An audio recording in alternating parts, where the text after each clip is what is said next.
Saham Bank Syariah Indonesia atau BRIS ini harganya udah naik tinggi banget sampai 78% secara year to date. Nah, tentu muncul pertanyaan ya, apakah ini waktunya untuk jualan saham BRIS? Nah, di video kali ini kita bakalan bahas BRIS dan kita bakalan jawab pertanyaan ini. Tapi sebelum itu, jangan lupa cek channel page Todopedia dan jangan lupa juga subscribe dan tekan lonceng supaya kalian terus up to date sama channel ini. Oke, yuk langsung aja kita mulai.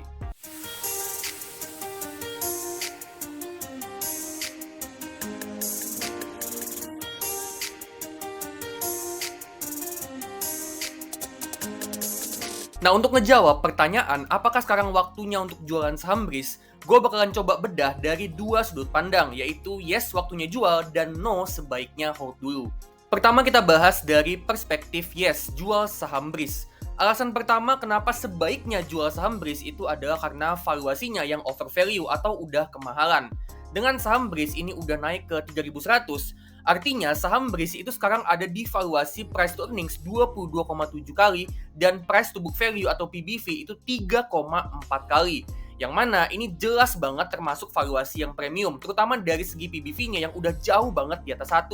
Dan kalau kita hitung ya, harga wajarnya BRIS dengan metode discounted dividend model dengan estimasi pertumbuhan yang tinggi sampai 15% per tahun aja, harga wajarnya itu cuman sebesar 2.535. Artinya saham BRIS di harga 3.000 sampai 3.100 ya, intinya di atas 3.000, ini udah termasuk over value. Dan margin of safety-nya itu sampai minus 22%. Artinya BRIS di harga sekarang di 3.000 ke atas itu udah sekitaran 22% di atas harga wajarnya. Valuasinya yang mahal juga ngebuat dividen yield dari saham BRIS ini kecil banget, di bawah 1%. Kita bisa lihat di sini ini cuma 0,7%. Apalagi BRIS ini kan termasuk kecil ya dividen payout rasionya, cuma sekitaran 10-25%. Kenapa begitu? Karena BRIS ini memang lagi fokus ke pertumbuhan bisnis. Jadi mayoritas labanya itu dipakai buat diputerin lagi buat ekspansi bisnis. Jadi dari sudut pandang dividen investor, saham BRIS ini termasuk pelit dividen dan sama sekali nggak menarik. Ditambah juga dengan valuasinya yang mahal, itu ngebuat dividennya yang udah kecil jadi tambah kecil. Jadi buat kalian ya, yang sekarang ini lagi pegang saham BRIS, tapi kedepannya mau cari saham yang dividennya lebih gede, kalau misalnya kalian udah profit dari saham BRIS, bisa jadi ini waktu yang pas buat kalian take profit supaya modal dan profitnya itu bisa kalian puterin lagi di saham yang dividennya lebih gede. Jadi dengan valuasinya yang udah mahal, plus potensi dividennya yang kecil banget, itu bisa jadi indikasi yang kuat kalau sekarang ini jadi waktu yang tepat untuk jual saham BRIS dan beralih ke saham yang lain. Tapi tentu kita juga harus pertimbangin perspektif lainnya, yaitu perspektif no. Kenapa kita sebaiknya hold dulu saham BRIS dan jangan dijual dulu? Alasan yang pertama kenapa sebaiknya jangan dulu jual saham BRIS itu adalah karena potensi pertumbuhan bisnisnya yang masih gede banget. Kita bisa lihat di sini ya, dengan laba bersihnya yang masih kenceng banget pertumbuhannya, ditambah pendanaannya yang juga bertumbuh pesat, artinya kedepannya BRIS ini masih bisa numbuhin pendapatan dan labanya secara masif dan bisa terus compounding dalam jangka panjang. Itu juga ditambah dengan BRIS yang masih terus ekspansi bisnisnya ke Timur Tengah, di mana setelah BRIS buka cabang di Dubai, mereka mau buka cabang juga di Arab Saudi.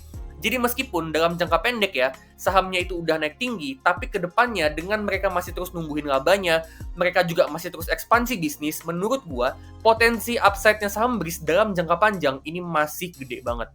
Dengan potensi ekspansinya yang masih besar banget, kita juga punya alasan yang kedua kenapa sebaiknya jangan dulu jual saham BRIS, yaitu karena potensi pertumbuhan dividen yang masih gede banget. Meskipun dividen yieldnya saham BRIS ini kecil banget ya, di bawah 1%, tapi dengan dia terus ekspansi bisnisnya, pendanaannya terus bertumbuh, labanya juga terus bertumbuh, artinya dividennya juga masih punya potensi untuk terus tumbuh.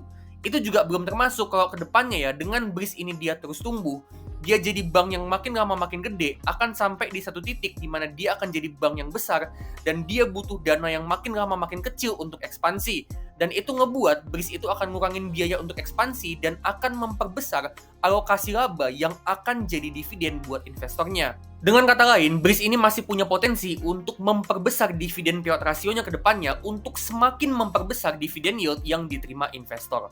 Dan alasan yang ketiga, kenapa sebaiknya hold dulu saham BRIS, itu karena menurut gua memang belum ada opportunity yang bagus di saham yang lain.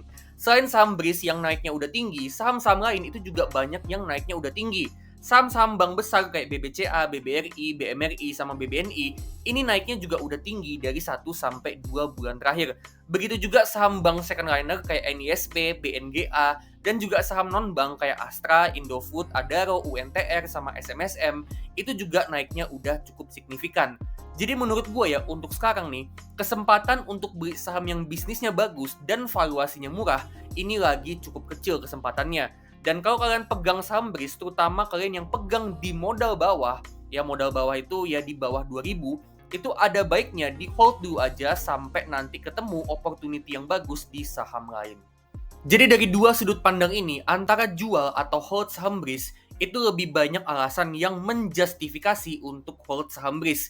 Jadi antara jual atau hold, menurut gua jawabannya itu lebih condong ke hold saham BRIS. Tapi sebenarnya ya, antara jual atau hold itu balik lagi ke kalian masing-masing.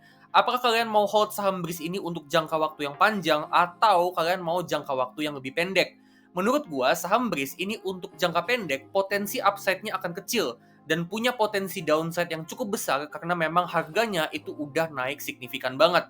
Tapi dalam jangka waktu yang panjang, BRIS ini masih punya potensi pertumbuhan bisnis yang gede banget. Yang artinya labanya itu masih bisa tumbuh signifikan dalam jangka panjang. Dan itu juga berarti potensi pertumbuhan dividen dari saham BRIS ini masih cukup besar. Jadi gimana menurut kalian? Apakah sebaiknya jual saham BRIS atau hold dulu? Atau malah sebaiknya buy? Coba deh, gue pengen tahu ya gimana sih opini kalian. Silahkan kalian bagiin opini kalian di kolom komentar. Siapa tahu itu bisa jadi insight tambahan, bisa jadi pembelajaran tambahan buat kita semua yang lagi invest di saham BRIS. Oke, jadi itu dia ya, video tentang saham BRIS sebaiknya dijual atau hold dulu. Kalau misalnya kalian suka sama video ini, klik like, bagiin ke teman-teman kalian, dan kalian juga bisa kasih super thanks supaya gue makin semangat untuk bikin konten yang menarik buat kalian.